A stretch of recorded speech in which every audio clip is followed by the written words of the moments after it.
నేటి నుంచి ఏపీలో ఆరోగ్యశ్రీ సేవలు బంద్ అవుతున్నాయి. రాష్ట్ర వ్యాప్తంగా ఆరోగ్యశ్రీ సేవలు నిలిపివేయాలని హాస్పిటల్స్ అసోసియేషన్ నిర్ణయించింది. ప్రభుత్వం చెల్లించాల్సిన 3,000 కోట్ల బకాయిలు వెంటనే చెల్లించాలని హాస్పిటల్స్ అసోసియేషన్ డిమాండ్ చేసింది. తొలి విడతగా కనీసం 2,000 కోట్లైనా విడుదల చేయాలని అసోసియేషన్ ప్రభుత్వాన్ని కోరింది. ఇవాల్టి నుంచి ఈహెచ్ఎస్ సేవలు, ఓపీని నిలిపివేయాలని నిర్ణయించారు. 26 నుంచి అత్యవసర సేవలు కూడా నిలిపివేస్తామని హాస్పిటల్స్ అసోసియేషన్ ప్రకటించింది.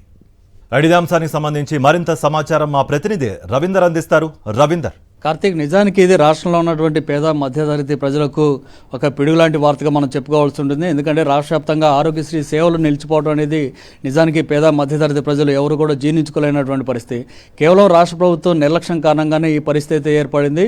ఏదైతే ఆరోగ్యశ్రీ సంబంధించినటువంటి నెట్వర్క్ ఆసుపత్రులు ఉన్నాయో వాటికి ఇవ్వాల్సినటువంటి దాదాపు 3,000 కోట్ల రూపాయల బిల్లులు బకాయి పెండింగ్లో ఉన్న నేపథ్యంలో వాటి తాలూకు బిల్స్ మొత్తం కూడా వెంటనే రిలీజ్ చేయాలంటూ కూడా గడిచిన 3 నెలలుగా అదే పనిగా రాష్ట్ర ప్రభుత్వానికి నెట్వర్క్ ఆసుపత్రుల అసోసియేషన్ అడుగుతూనే ఉంది. అయినప్పటికీ ఈ రోజు వరకు కూడా కనీసం ఒక్క రూపాయి కూడా చంద్రబాబు ప్రభుత్వం రిలీజ్ చేయలేదు. దీంతో మొత్తం ఈ రోజు నుంచి ఆరోగ్యశ్రీ సంబంధించినటువంటి ఓపీని నిలిపేయాలని చెప్పి ఇప్పటికే నెట్వర్క్ ఆసుపత్రులు ఒక ప్రకటన అయితే రిలీజ్ చేసిన పరిస్థితుంది. దాంతోపాటు ఈహెచ్ఎస్ కింద అందించేటువంటి వైద్య సేవలను కూడా పూర్తిగా నిలిపేస్తున్నామంటూ చెప్పిన పరిస్థితి. అంటే ఎంప్లాయీస్ హెల్త్ స్కీమ్ కింద రాష్ట్ర వ్యాప్తంగా ఉన్నటువంటి ప్రభుత్వ ఉద్యోగులకు అందించాల్సినటువంటి వైద్య సేవలను అయితే పూర్తి స్థాయిలో నిలిపేశారు.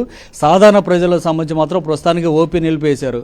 అయితే ఈ లోపు కనుక అంటే 26వ తారీఖు మరొక డెడ్ లైన్ అయితే నెట్వర్క్ ఆసుపత్రుల అసోసియేషన్ ఇప్పటికే ఒక ప్రకటన జారీ చేసింది. 26వ తారీఖు లోపు మొత్తం బిల్లులు కనుక చెల్లించబోతే ఆ తర్వాత నుంచి పూర్తిగా అత్యవసర వైద్య సేవలను కూడా నిలిపేస్తామంటూ ఒక హెచ్చరించినటువంటి పరిస్థితి ఉంది. ఇదే కనుక జరిగితే రాష్ట్ర వ్యాప్తంగా పేద మధ్యతరగతి ప్రజలకు అత్యంత భారంగా వైద్య సేవలు ఉంటాయని చెప్పుకోవడంలో ఎలాంటి సందేహం లేదు. ఎందుకంటే ఇప్పటిగా మనం చూస్తున్న ఏదైనా ప్రైవేట్ ఆసుపత్రికి వెళ్తే చిన్న చిన్న వైద్య పరీక్షలు చేయడానికి కనీసం వేలాది రూపాయలు వసూలు చేస్తుంటారు. అట్లాగే ఏ కాలో చేయరైతే కనీసం ₹1,00,000 లేనిదే ఆపరేషన్ కూడా చేయట్లేదు.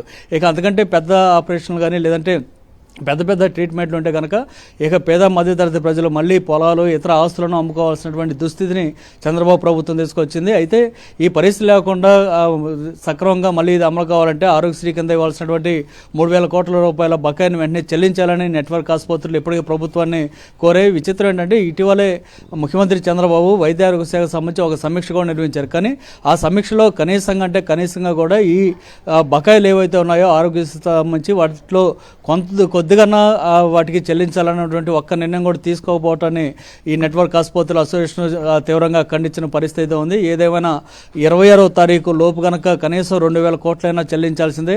ఆ మిగతా 1,000 కోట్లకు సంబంధించి రానున్న రోజులు ఎప్పుడెప్పుడు ఆ మిగతా సొమ్ము చెల్లిస్తామో ఒక షెడ్యూల్ ప్రకటించాలని చెప్పి నెట్వర్క్ ఆసుపత్రుల అసోసియేషన్ అయితే కోరిన పరిస్థితి ఉంది. మరి ఈ చెల్లింపులు కనుక జరగకపోతే 26వ తారీఖు నుంచి పూర్తి స్థాయిలో అంటే అటు అత్యవసర వైద్య సేవలతో పాటు ఆపరేషన్ లాంటివి కూడా మొత్తం పూర్తి స్థాయిలో నిలిపేస్తామని ఆసుపత్రిలో సంబంధించినటువంటి అసోసియేషన్ ఇప్పటికే హెచ్చరించింది. కార్తీక్. రైట్ రవీందర్.